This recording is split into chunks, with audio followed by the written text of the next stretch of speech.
Today, I want to talk about contentment and happiness when it comes to schizoaffective disorder. So often I hear that you can't be content with this condition, that happiness isn't possible. And smiling is something that those with schizoaffective disorder don't do very often. That's a real comment I have gotten on a video. And I'm here to say it's possible to have all three. Be content, sometimes happy, and smile. And if you're new here, my name is Kit, and I'm diagnosed with schizoaffective disorder, which is a condition where someone experiences symptoms of schizophrenia, such as delusions and hallucinations, but also symptoms of a mood disorder, either major depression, or in my case, that's bipolar disorder. Happiness and contentment are possible with this condition. And I kind of want to show you how I've done it, because I'm really content and sometimes even happy while having schizoaffective disorder. And if you've been a part of the Hive for almost any period of time, you know that I smile a lot. So if that sounds good to you, then sit back, grab a beverage, and let's get into it.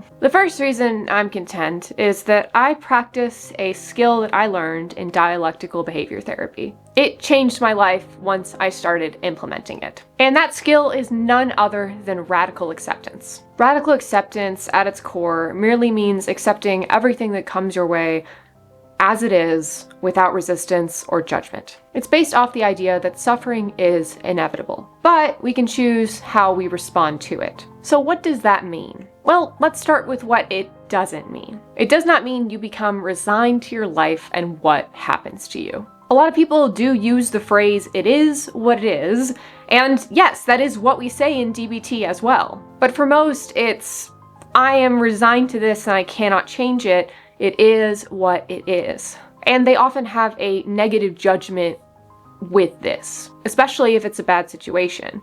I feel like a lot of people, when they say it is what it is not accepting without judgment or resistance. It's more they're giving up. And that's not what radical acceptance is at all. Because in DBT, it's, wow, that happened. It is what it is. And that one sentence is hard to implement. It is absolutely difficult to implement. Like, I know that firsthand. Like, if you're listening to this now and you're thinking, no, I cannot do that, I get it, because I was there once too. But being able to take something bad or good and accept it as it is helps you be able to address what happened and even solve it if it's a problem. It makes painful situations less painful, and I know this from experience. But if you haven't figured it out yet by this point in the video, radical acceptance also applies to the good and positive things as well, and even neutral things. Accepting those things without judgment is also really important. Weird to think about, but yes, accepting a good thing without judgment is also a positive experience. For me, radical acceptance is what happens when I choose to accept life for what it is. I just choose to acknowledge it as it is. It just is. In DBT, we're taught that radically accepting everything that comes our way is the key to contentment and happiness. It's true. It's because of radical acceptance that I'm able to be content most of the time, sometimes happy, and smile. Because the thing is, if you accept your life, you don't have to fight your life. And when you spend less time fighting, you spend more time living. On to the next reason. Mindfulness is another skill I learned in DBT. But in reality, it's actually a portion of Buddhist teachings that was brought into the program by the creator Marsha Linehan. When Marsha Linehan came up with DBT, she became a Zen master first. And in doing so, she realized mindfulness was the missing piece that she needed in her program. Mindfulness is the very first thing you learn in DBT. In my classes, it was retaught at the beginning of every single module. Besides mindfulness, there are 3 modules total in DBT. So what is mindfulness? It is merely the art of throwing yourself into the moment and living in the moment, and being aware of what's going on in that moment, which we have all heard on some level, but there is more to it than that. Way more. Once again, there is the idea of there being no judgment. That is a very important part of mindfulness. So if I was to do a formal practice, I would start by observing what was going on around me. Say I'm doing this with my guinea pigs. I'd start by merely watching them. Then I describe what I observed, which would be me thinking they are potato-shaped and a little bit furry. I say it to myself in my head, but you could say it out loud too. I would end it by participating in the moment. So I would maybe pick up one of those guinea pigs and pet her. By doing these things, observing, describing, and participating, you can successfully do most of mindfulness. There are other things too, like you want to be effective, or you want it to be the only thing you're doing, so you want to do it mindfully. And again, you want to do it non-judgmentally, as to not be attached to any of it. But the thing is, what I learned with mindfulness, and why I went through the trouble of explaining so much of it, is that I want you to experience the peace that living in the moment brings you. The peace of participating in life and being present for the world. When you live in the moment, you appreciate the moment. And when you appreciate moments, you're more content with your life.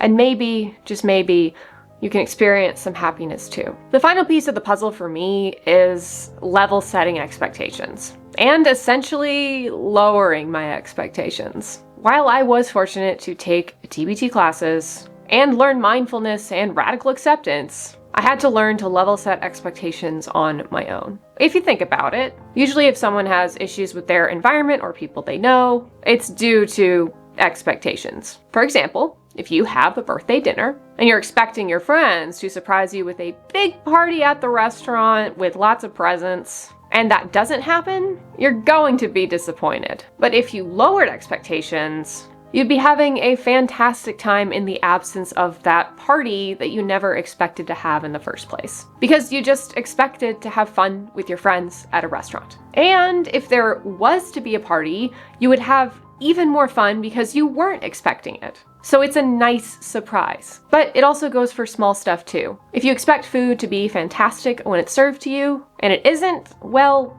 you'll feel kind of bad. But if you expect it to be passable, not mediocre, but passable, you might be happy when it tastes really good. This is literally one of the most important things to me when it comes to this stuff. I'm not saying to always assume the worst, but sometimes having lower expectations is the key to being content and sometimes happy when it comes to your life. Ever since I lowered my expectations for basically everything, I've been more content and happy. But I want to end with an honorable mention. It's a really simple one, and it's to celebrate small wins. Like, seriously, this helps so much on bad days when I'm just not feeling good. It helps me not feel awful all the time on set days. It's easy to think that we can only celebrate the big stuff, but that's just not true. You can definitely celebrate the small stuff. From a young age, my dad encouraged me to enjoy the tiny moments. And it has had a profound impact on my ability to manage my mental illness. So celebrate getting up in the morning.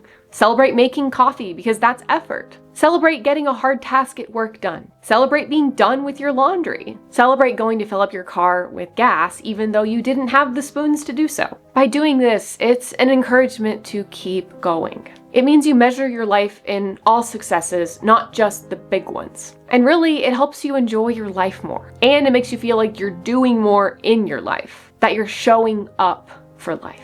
And that life isn't so bad because you've done a lot of things that are worth celebrating. I love doing this one. I've been doing it a long time and I hope to do it forever. And hopefully you'll be doing it soon if you haven't already started. It's important to note that no matter what you do, happiness is temporary. You cannot be happy all of the time. And to go back to the last one, if you expect your life to be all happy all the time one day, then you're just gonna be disappointed. But there's this other thing that I've been saying this entire video, contentment. And contentment is something you can have all the time. I do. Contentment to me is actually the key to me feeling good about my life, not chasing happiness all the time. And I'll be honest, I'm not happy very often at all. I have a severe mental illness that affects every aspect of my life and makes my life really, really hard as a result. But I am content almost all of the time. Ironically, that makes me happy to know. It's because I radically accept everything I can. Practice mindfulness every single day. I have incredibly low expectations, and I celebrate the little stuff. Other than that, YouTube really seems to think that you'd like this video, so go check that out if you want more content from me.